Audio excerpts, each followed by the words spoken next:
Welcome to the working week. It is Monday, July 21st, and from WBHM News, I'm Richard Banks with today's headlines.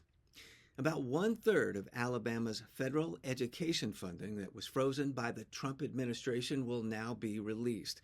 U.S. Senator from Alabama Katie Britt announced the move on Friday on social media, saying the money released will support after-school and summer programs.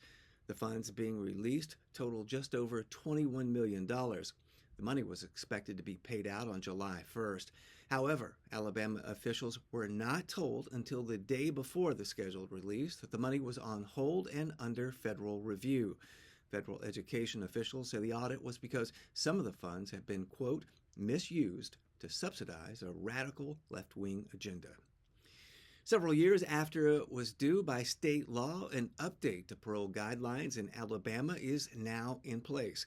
The Alabama Board of Pardons and Paroles approved the revisions on Thursday.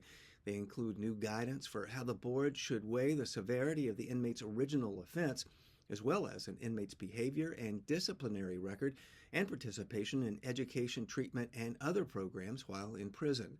The board will also begin a process to allow pre-recorded videos from parole applicants during hearings. Alabama has had among the lowest parole grant rates in the country, and the state is facing a federal lawsuit for alleged unconstitutional conditions in its prisons, including overcrowding. And according to a recent report, Birmingham ranks among the top 5 most promising locations to find work for recent college graduates. The Wall Street Journal reported Friday the Magic City ranks among the best second-tier cities for its strong hiring, decent salaries, and affordability.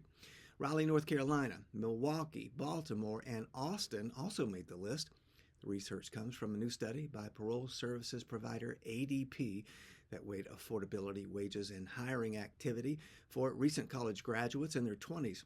The report noted that Birmingham improved this year in wages and hiring activity over 2024 data. You'll find more news anytime at WBHM.org and check out our local newscast during WBHM's broadcast of NPR's Morning Edition and the afternoon's All Things Considered each weekday on 90.3 WBHM Birmingham.